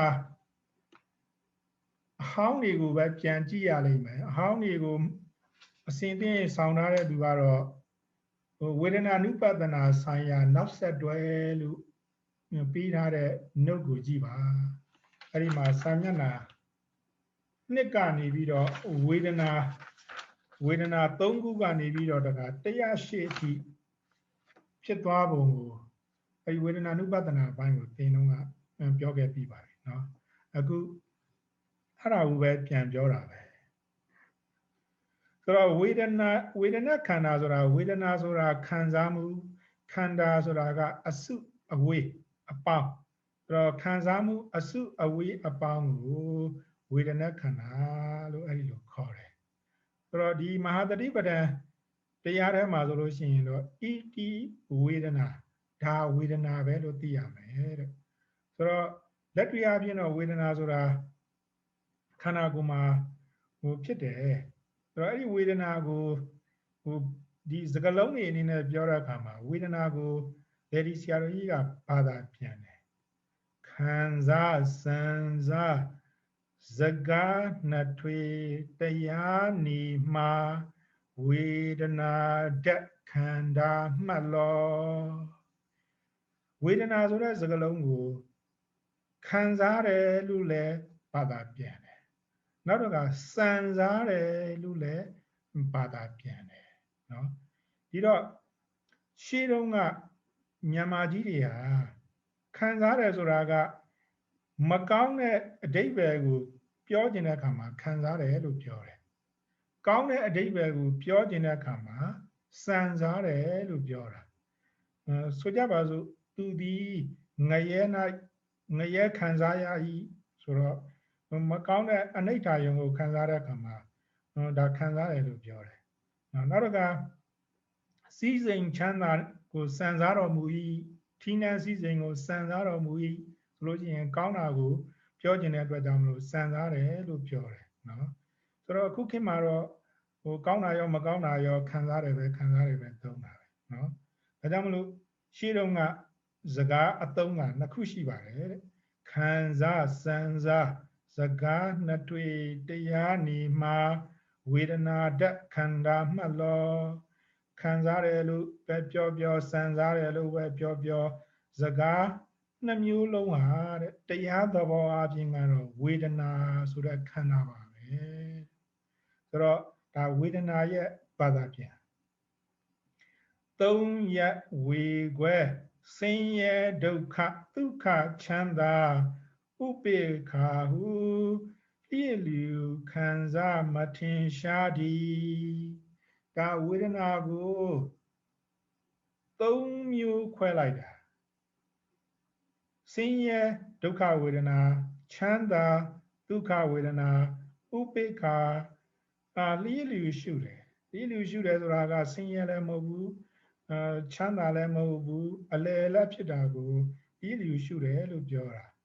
ဆိုတော့ဆင်းရဲတဲ့အတွက်ကြောင့်မလို့လည်းပဲမခံကြည့်မခံတာခံစားရတာမျိုးမဟုတ်ဘူးဟိုချမ်းသာလို့လည်းပဲတကားလည်းကောင်းလိုက်တာရတာရှိလိုက်တာဆိုတာမျိုးလည်း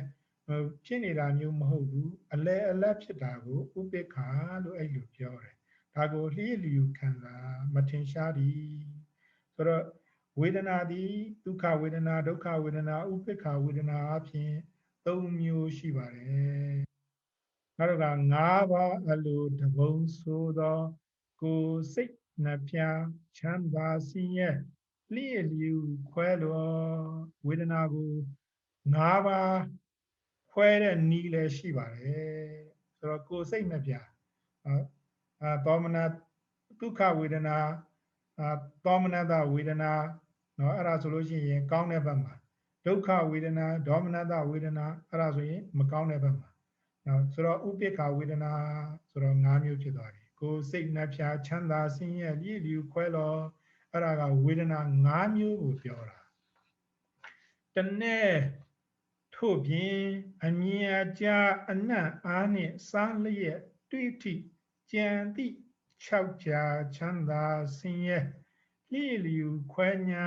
18ပါးသည်ဆိုတော့ဝေဒနာ18မျိုးကိုဆရာတော်ကြီးကခွဲပလိုက်တယ်ဒီတော့ကြားထဲမှာဝေဒနာ9မျိုးတို့ဝေဒနာ17မျိုးတို့ကိုနော်ဆရာတော်ကြီးကလင်္ကာထဲမှာမပြောတော့ဘူးဆိုတော့ဒီဝေဒနာနုပဒနာသင်တော့ကတော့ဖြင့်သောမနတဝေဒနာနှင့်တကွာသုံးသပ်မှု6မျိုးဒေါမနတဝေဒနာနှင့်တကွာသုံးသပ်မှု6မျိုးဥပေက္ခဝေဒနာနှင့်တကွာသုံးသပ်မှု6မျိုး6 3 18လို့အဲ့ဒါမျိုးပြောထားခဲ့တယ်နော်ဆိုတော့အဲ့ဒါကိုပဲ18ပါဝေဒနာ18ပါနောက်တော့က3ပါကာလပွားထတုံသေး54ဒီဝေဒနာ54ပါတဲ့အဲ့တော့54ဝေဒနာ54ပါဖြစ်တယ်အဲ့ဒီ54ပါကိုတကတရေတန်တန်နှစ်ပါးပြန်က108ပင်အဲ့ဒီ54ကိုအတွင်းတန်တန်ပြင်ပတန်တန်နှစ်ပါးနဲ့မြောက်လို့မယ်ဆိုလို့ရှိရင်108ခုဖြစ်ပါတယ်တဲ့ဟောတာဆိုတော့ဒီမှာဝေဒနာ36မျိုးကနေပြီးတော့အဲ့ဒီ36ကိုအတိတ်ဝေဒနာ36နဲ့အနာဂတ်ဝေဒနာ36ပြစ္ဆုတ်ပံဝေဒနာ36ပေါင်းလိုက်တော့108ဆိုတော့ဒီမှာတော့အဲ့လိုမဟုတ်ပဲနဲ့တန်တန်အတွင်းတန်တန်အပတန်တန်နဲ့တခါပြန်လိုက်တယ်ပေါ့လေ108ဆိုပြီးတော့ဖြစ်သွားတယ်တဲ့ဒါတွေကတော့အဲ့လိုကဏ္ဍတွေကိုကစားပုံကစားနည်းကတော့အများကြီးရှိတာပေါ့လေဒီတရားတွေကိုမြတ်စွာဘုရားကဘာဖြစ်လို့ဒီလိုမျိုးအမျိုးမျိုးဟောတာလဲဆိုလို့ရှိရင်ဒီတရားတွေဟာနော်ဝေဒနာနုပဒနာအပိုင်းတော့လည်းပဲပြောခဲ့တယ်မြတ်စွာဘုရားရဲ့တရားတွေဟာလူတွေအင်မတန်မှစိတ်ဝင်စားလာကြတဲ့အခါမှာတခြားတစ်ပါးသောဘာသာရေးဆရာတွေကလည်းမြတ်စွာဘုရားရဲ့တရားကိုယူပြီးတော့ဟောတယ်ဆိုတော့မြတ်စွာဘုရားရဲ့တရားနဲ့ဒီတခြားတစ်ပါးသောဆရာတွေရဲ့တရားနဲ့ဟာတခါလေအတူတူဖြစ်တဲ့အခါမှာသူများစီကခိုးပြီးတော့တရားခိုးပြီးတော့ဟောတဲ့သူတွေကတော့သူကဒီတိုင်းပဲပြောတယ်ဆိုရင်ဒီတိုင်းပဲဟောတတ်တယ်ဆိုတော့မြတ်စွာဘုရားကတော့အဲ့လိုမျိုးမဟုတ်ဘူးဉာဏ်ကစားပြီးတော့ပြောတဲ့အတွက်ကြောင့်မလို့တခါတခါမှာဝေဒနာတစ်ပါးဖြစ်ပြန်တယ်တခါတခါမှာ3ပါးဖြစ်ပြန်တယ်တခါတခါမှာ18ပါးဖြစ်ပြန်တယ်အဲ့ဒီလိုဒီတရားဒီနော်သူဉာဏ်ကစားပြီးတော့ပြောတယ်တနည်းအားဖြင့်ပြောလို့ရှိရင်လည်းနော်ဒီဓမ္မတာမီလို့ခေါ်တဲ့တရားပိုင်ရှင်ဖြစ်တယ်ဆိုတာကိုပြောတာလည်းဖြစ်ပါတယ်နောက်တနည်းအားဖြင့်လည်းတခါတခါမှာတချို့တွေကအရှင်မြတ်တရားတွေကများလုံးအားကြီးတယ်တပည့်တော်ကို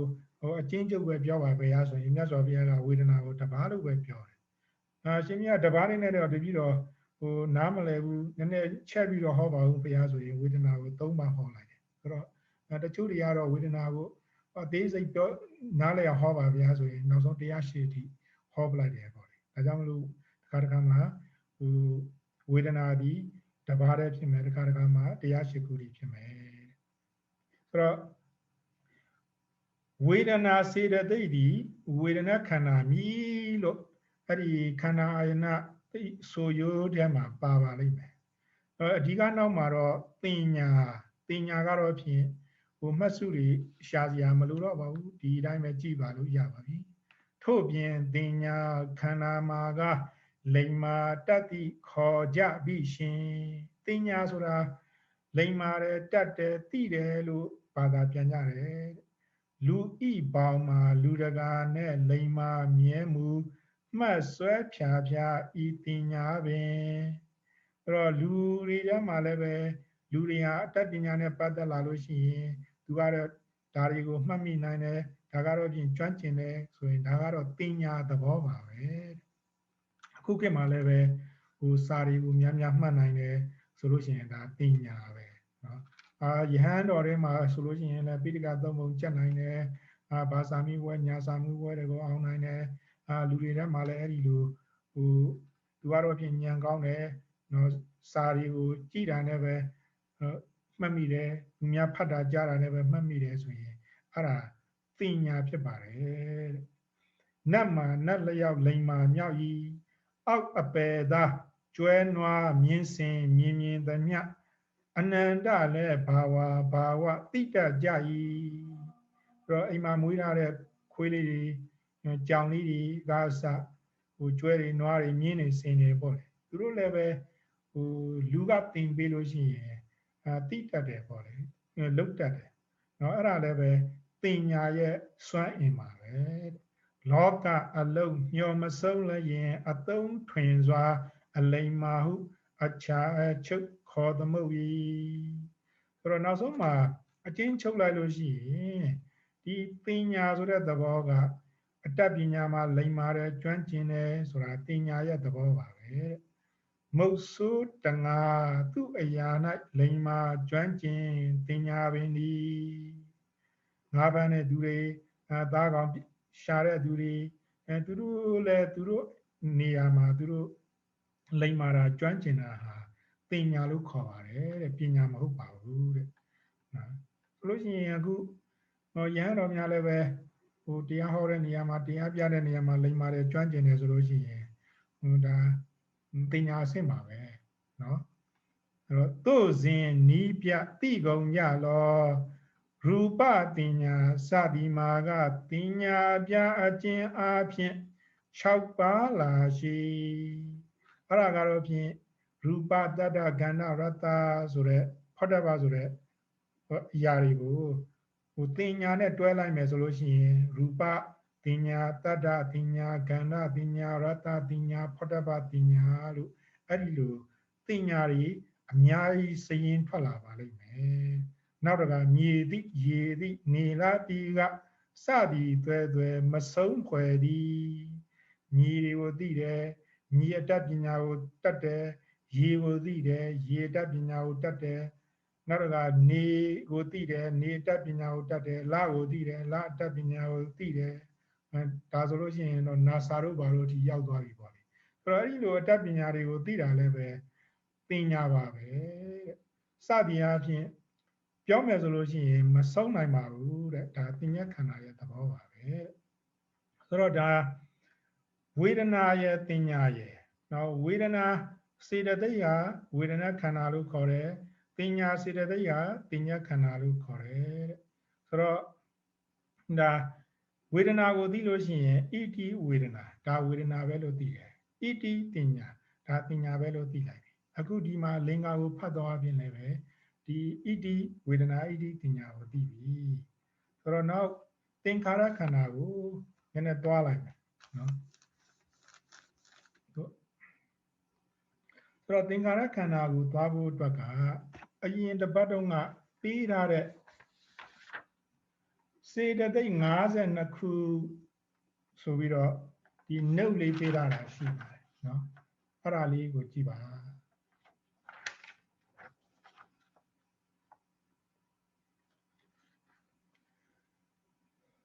အဲ့တော့စေတသိက်52ခုရှိပါတယ်အဲ့ဒီစေတသိက်52ခုထဲက52ခုထဲမှာတပ္ပစိတ်တသာဒရဏစေတသိက်9ခုတဲ့နော်ဆိုတော့အဲ့ဒီထဲမှာဇယားကွက်ထဲမှာနံပါတ်1ကဖတ်တာအာယုံကိုတွေ့ထီခြင်းသဘောနံပါတ်2ဝေဒနာအာယုံရတာကိုခံစားခြင်းသဘောဆိုတော့ဒီနံပါတ်2ကိုဝေဒနာ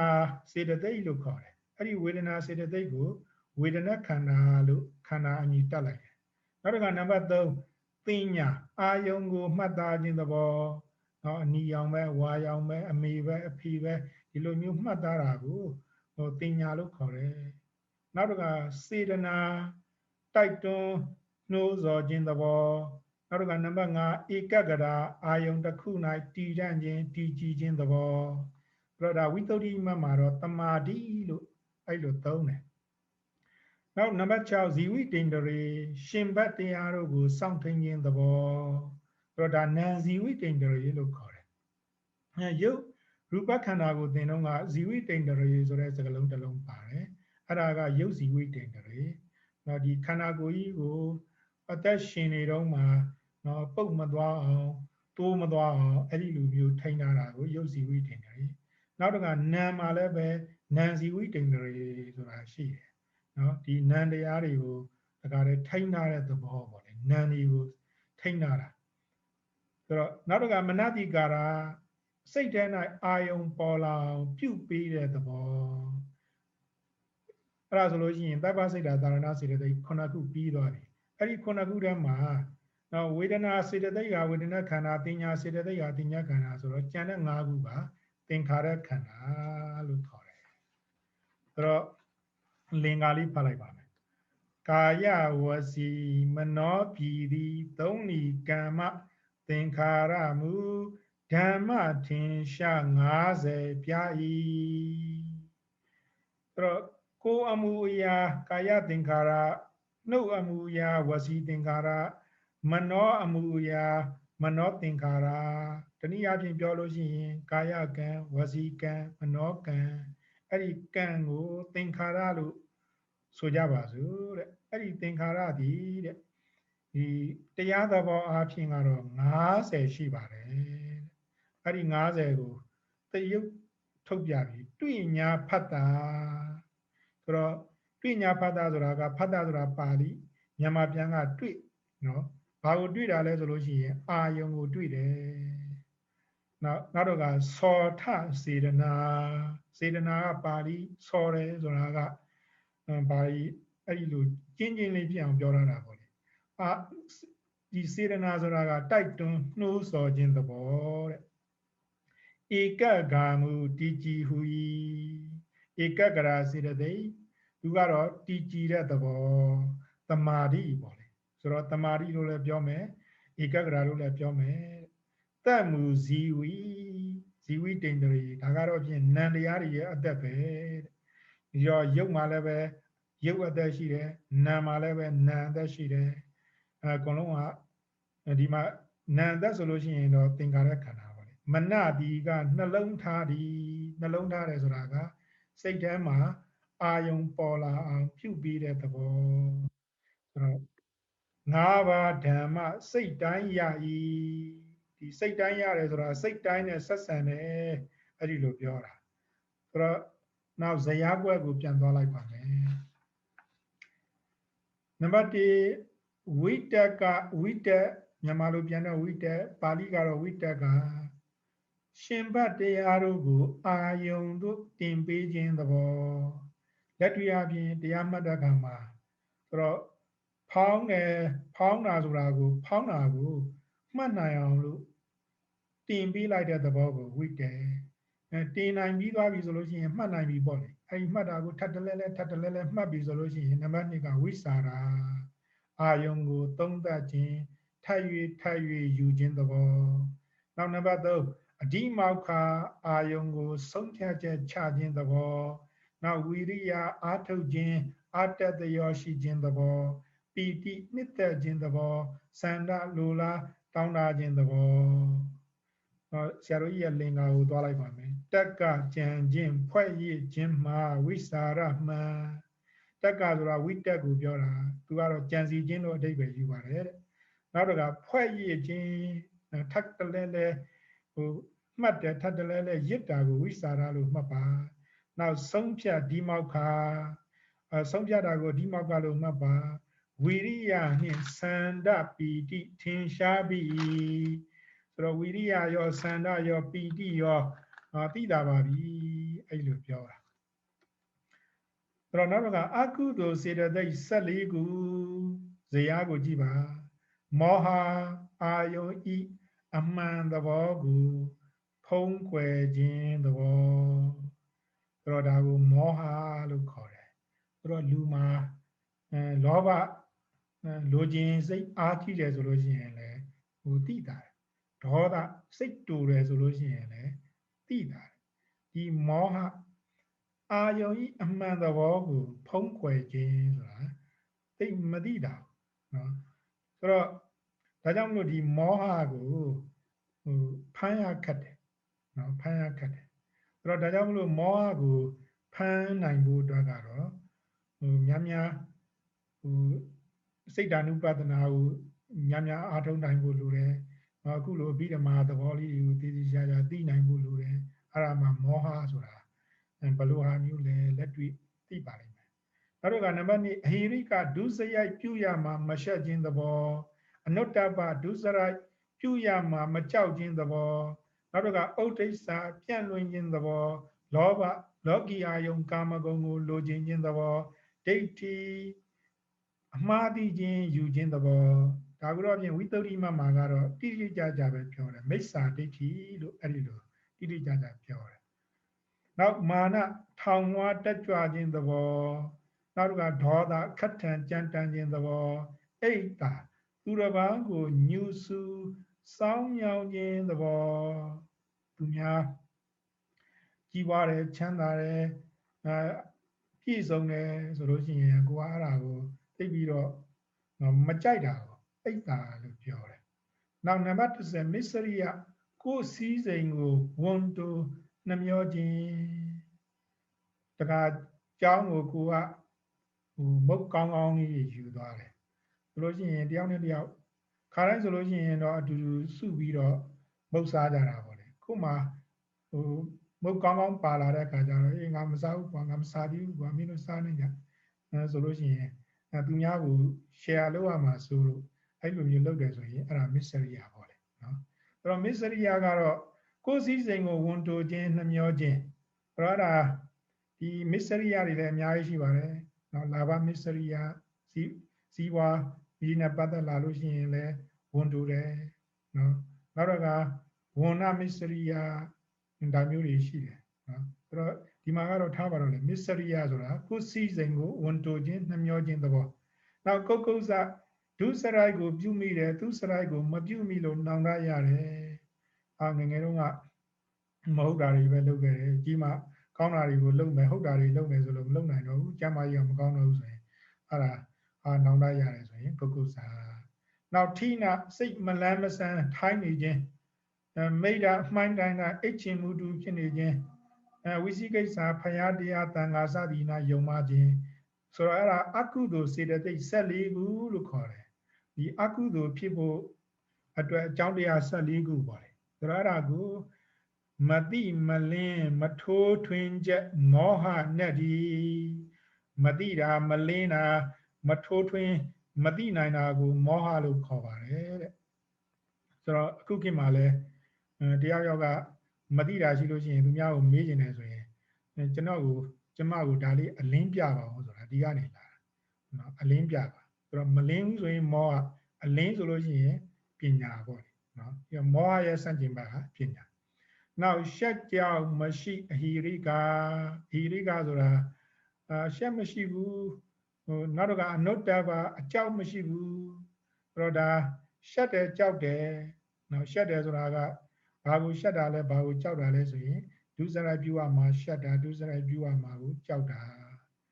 မတီကြီးကဥဒိစ္စမူဥဒိစ္စဆိုတာပြန့်လွင့်နေဆိုတော့မတီကြီးတော့ဘူးပေါ့အဲ့တော့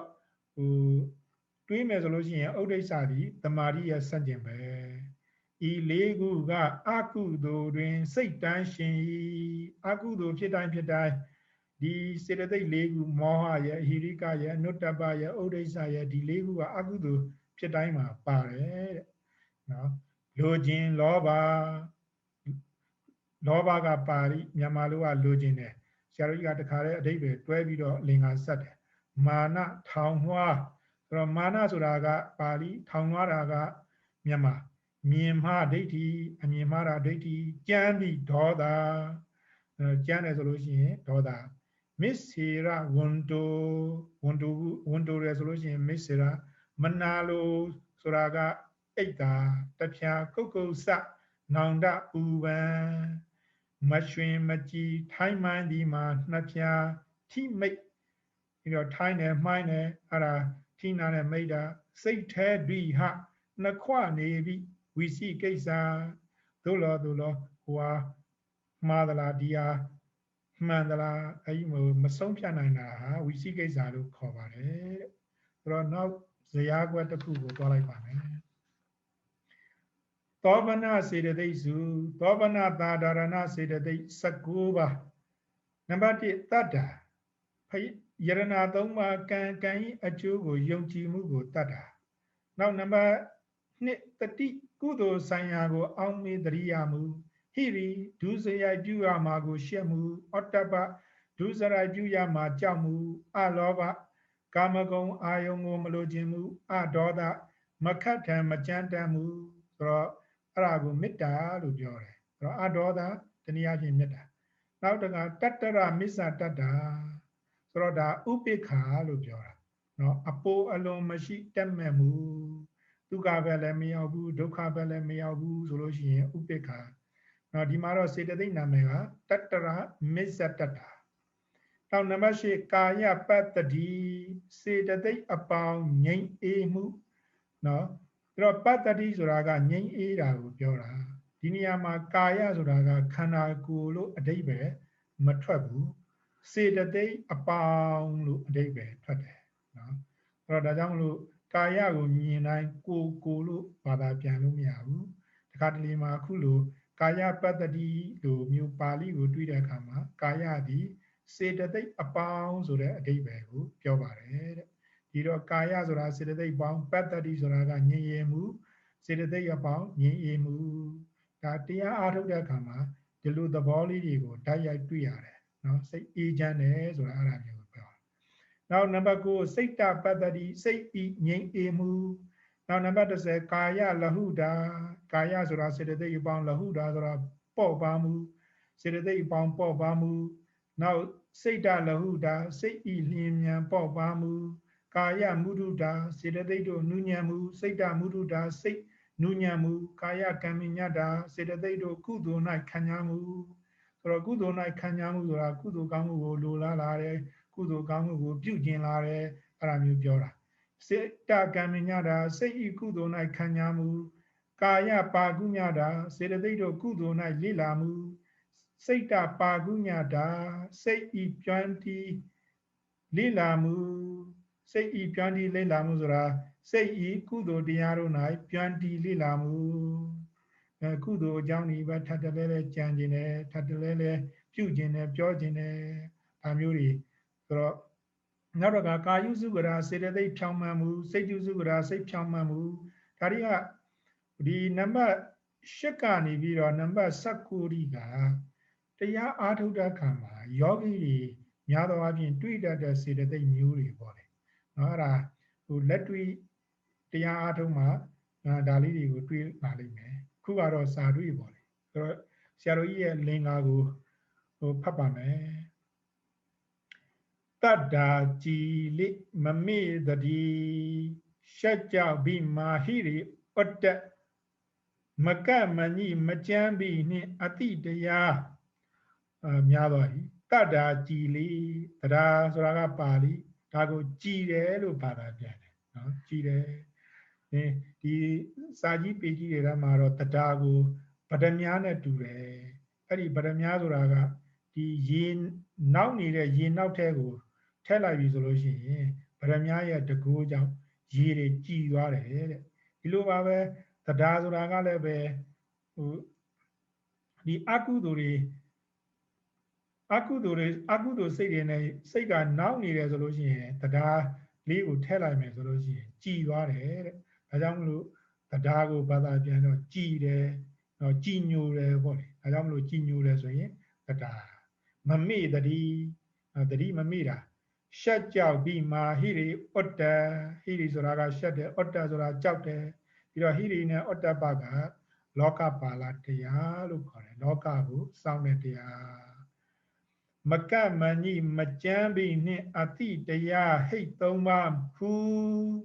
ဟိတ်သုံးပါတဲ့အဲတော့မကမညိမကြမ်းပြီးနဲ့အတိတရားတော့မကမညိဆိုတာကဘာလဲဆိုရင်အလောဘကိုပြောတာ လောဘဆိုတာကတော့ကတ်တယ်ညှိတယ်ပေါ့လေနော်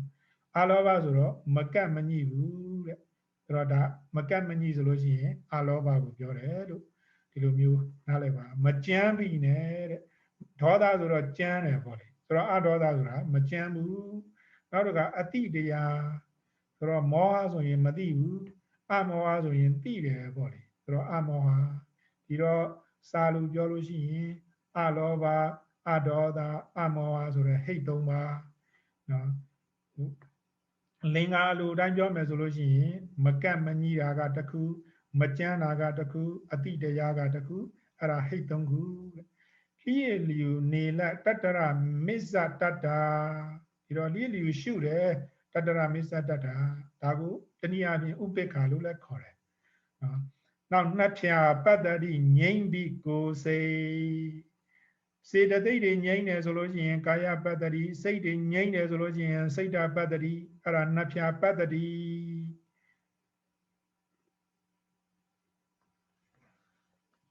ငြိမ့်နှစ်ဖြာပတ္တတိငြိမ့်ပြီးကိုယ်စိတ်ပေါ့ရိပ်လဟု